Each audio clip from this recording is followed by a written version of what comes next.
308 துணை மாநில வரி அலுவலர்களுக்கு உடனடியாக பதவி உயர்வு வழங்கிட கோரி தமிழ்நாடு வணிக வரித்துறை தலைமை அலுவலகம் முன்பு சாகும் வரை உண்ணாவிரத போராட்டம். சென்னை நந்தனத்தில் உள்ள வணிக வரித்துறை தலைமை அலுவலகம் முன்பாக தங்களுடைய கோரிக்கைகளை வலியுறுத்தி தமிழ்நாடு வணிக வரித்துறை அலுவலர் ஒன்றியத்தின் மாநில தலைவர் ப. ஆலி ஷீலா அவர்கள் தலைமையில் சாகும் வரை உண்ணாவிரத போராட்டம் நடைபெற்றது.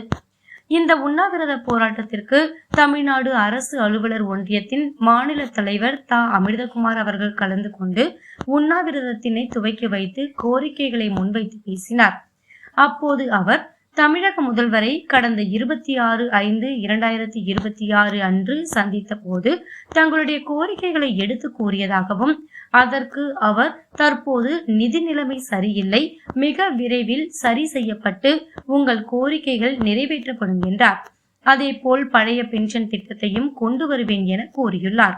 தற்போது 308 துணை மாநில வரி அலுவலர்களுக்கு கடந்த 1 வருட காலமாக தேர்ந்தெடுத்த பதவி உயர்வு பட்டியலை வெளியிடாமல் ஆணையர் அலுவலகத்தில் காலம் தாழ்த்தி வருகின்றனர்.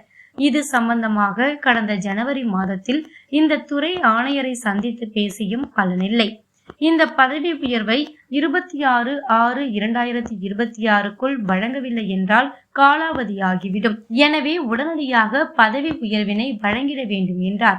துறையில் பணிபுரியும் அலுவலர்களிலும் பணி உயர்வு வாய்ப்புகளை பாதிக்கின்றவாறு வணிக வரி ஆணையர் வெளியிடப்பட்ட பணிவு மூப்பு பட்டியலில் உடனடியாக ரத்து செய்ய வேண்டும் என்றார். இதில் மாநில பொதுச் செயலாளர் கே. சரவணமூர்த்தி, மாநில பொருளாளர் ந. ராஜேஷ், தென்சென்னை மாவட்ட தலைவர் சம்பத்குமார் உட்பட தமிழகம் முழுவதிலும் இருந்து 500க்கும் மேற்பட்டோர் இந்த உண்ணாவிரத போராட்டத்தில் கலந்து கொண்டனர்.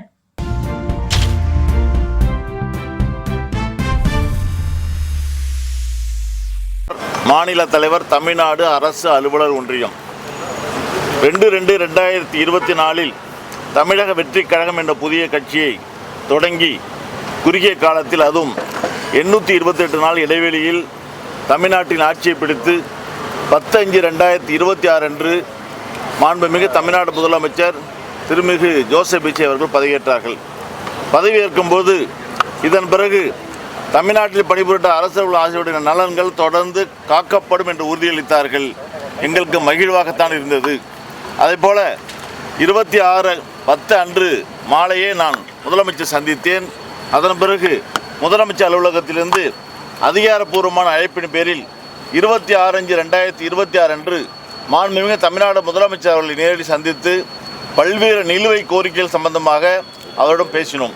அவரும் சற்று காலம் தாமதம் எடுத்துக்கொள்ளும், நிதி நிலைமை மோசமாக இருக்கின்ற காரணத்தினால் உடனடியாக எங்களுடைய கோரிக்கை எல்லாம் நிறைவேற்ற முடியவில்லை, கூடிய விரைவில் இவையெல்லாம் நிச்சயமாக நிறைவேற்றி தருவேன் என்று உத்தரவாதம் அளித்தார்கள்.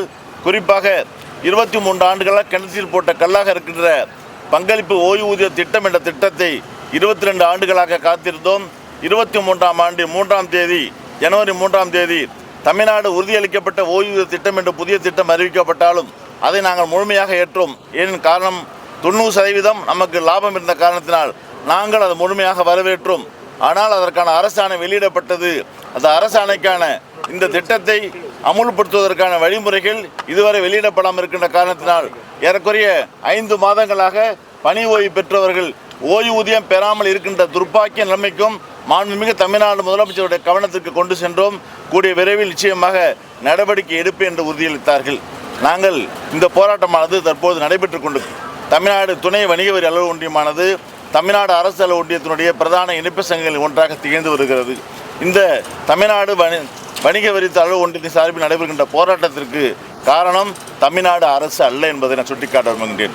என்ன காரணம் எனில், ஏறக்குறைய அந்த தகுதி வாய்ந்த பட்டியல் வெளியிடப்பட்டு ஏறக்குறைய 1 ஆண்டுகள் ஆக போகிறது.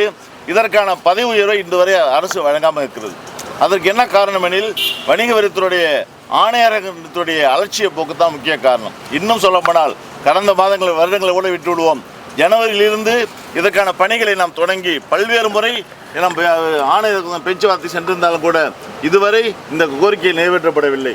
2 கோரிக்கைகளை வலியுறுத்தி தான் இந்த போராட்டம் தற்போது நடைபெற்றுக் கொண்டிருக்கிறது. எத்தனையோ பேச்சுவார்த்தையை முடித்து விட்டோம். அமைச்சரை சந்தித்தும் 2-3 முறை நேரடியாக கோரிக்கைகள் எல்லாம் பேசிவிட்டாலும் கூட நான் நிச்சயமாக செய்து தருகிறேன் என்று சொன்னார்கள். ஆனால் முழுமையாக செய்ய முடியாமல் நாங்கள் போராட்டம் செல்ல வேண்டிய காரணம் வருகின்ற 26/2026க்குள் அந்த தேர்ந்தோர் பட்டியலானது காலாவதியாகிவிடும். அதற்கு முன்பாக இந்த 308 துணை மாநில வணிக வரி அலுவலர் பதவி உயர்வு வழங்கினால் மட்டுமே சாத்தியம். இதன் பிறகு இந்த 26/6க்குள் பதவி உயர்வு வழங்கப்படாவிட்டால் காலதாமதம் ஏற்படும். மீண்டும் ஒரு புதிய பட்டியல் தயாரிக்க வேண்டும். அதற்கு அலட்சியம் செய்வார்கள். காலதாமதம் ஏற்படும் எனில் இந்த உடனடியாக இந்த பதவி உயர்வு வழங்கிட வேண்டும் என்ற கோரிக்கையில் ஒரு பிரதானமான கோரிக்கை. இன்னொரு முக்கியமான கோரிக்கை என்னவெனில், அதாவது தமிழ்நாடு அரசு பணியாளர் தேர்வாணையத்தினுடைய துறையில் என்ன விதி என்றால், காலி பணியிடங்களில் 1/3 பங்கு தமிழ்நாடு அரசு பணியாளர் தேர்வாணையத்துக்கு நேரடி நியமனத்துக்கு ஒதுக்க வேண்டும். இதுதான் நியதி. ஆனால் தற்பொழுது இருக்கின்ற காலி இடத்தை கணக்கில் எடுத்துக்கொண்டு ஒதுக்கினால் எங்களுக்கு எந்த மாற்று கருத்தும் இல்லை. நாங்கள் அதுக்கு தயாராக இருக்கிறோம். ஆனால் 1981 2022 வரை இருக்கின்ற காலகட்டத்தை எடுத்துக்கொண்டு அந்த காலி பணியெல்லாம் கணக்கில் எடுத்துக்கொண்டு இதையெல்லாம் தமிழ்நாடு அரசு பணியாளர் தேர்வாணையத்துக்கு ஒதுக்கப்பட வேண்டும் என்ற விதி எப்படி நியாயம் என்பது எங்களுக்கு தெரியவில்லை. இது வேண்டுமென்றே துறையில் உழைக்கின்ற இந்த பணியாளர்களை பழிவாங்க வேண்டும் நோக்கத்தின் காரணமாக ஆணையரகம் செயல்படுகிறதோ என்ற மிகப்பெரிய ஐயப்பாடு ஏற்பட்ட காரணத்தினால் இதை நாங்கள் இரண்டையும் ரத்து செய்து 27/12/2023 அன்று வெளியிடப்பட்ட இந்த பட்டியலை, பணிமூப்பு பட்டியலை வாபஸ் பெற வேண்டும் என்ற 2 கோரிக்கை வலியுறுத்தி தான் இந்த போராட்டம் நடைபெற்றுக் கொண்டிருக்கிறது. இந்த போராட்டத்திற்கு உடனடியாக இப்போது நாம் முடிவெடுக்கப்படவில்லை. ஜனவரி மாதம் முடிவெடுத்தோம் சொல்லனால் கடந்த ஆட்சியில் முடிவெடுத்தோம். ஆனால் தேர்தல் அறிவிக்கப்பட்ட காரணத்தினால் அதை தள்ளி போட வேண்டிய சூழ்நிலைக்கு தள்ளப்பட்டோம். அதன் பிறகு 5/5/2026 அன்று மாநில பொதுக்குழு கூட்டத்தை கூட்டி அடுத்த கட்ட போராட்ட நடவடிக்கை செல்ல திட்டமிட்டோம். உடனடியாக போராட்டத்தை செல்ல வேண்டும் முடிவெடுத்தார்கள். நான் கூட என்ன சொல்ல வேண்டால், வருகின்ற 4ஆம் தேதி தேர்தல் அறிவிப்புகள் வர இருக்கிறது. யார் வெற்றி பெற போகிறார்கள், முதலமைச்சராக அமர போகிறார்கள் இருக்கிறார்கள். உடனடியாக நம்ம போராட்டத்தை செய்தால் நன்றாக இருக்காது. குறைந்தது ஒரு மாதம் நமக்கு அவகாசம் கொடுப்போம் என்று தான் முடிவெடுத்தோம். அந்த ஒரு மாத அவகாசம் தீரி 35 நாள் இடைவெளியில் தான் இந்த போராட்டத்தை அறிவிக்கின்றோம். கடந்த மாதம் 10/5/2024 தான் மாண்புமிகு தமிழ்நாடு முதலமைச்சர் பதவியேற்றார்கள். இன்றுடன் சரியாக ஒரு மாதம் நிறைவேற்றது. நாங்கள் தமிழ்நாடு அரசு முழுமையாக நம்புகின்றோம், அரசையும் நம்புகின்றோம், துறையை நம்புகின்றோம். உடனடியாக அமைச்சர் அவர்களும் துறையின் செயலாளர்களும் தலையிட்டு இந்த 2 முக்கியமான வாழ்வாதார கோரிக்கைகளை உடனே நிறைவேற்றி தருவார்கள் என்று நம்புகின்றோம். அப்படி இல்லாத பட்சத்தில் அடுத்த கட்ட போராட்ட நடவடிக்கை செல்வதற்கு நாங்கள் தயாராக என்பதை சுட்டிக்காட்டுகின்றோம். அமிர்தகுமார், மாநில தலைவர், தமிழ்நாடு அரசு அலுவலர் ஒன்றியம்.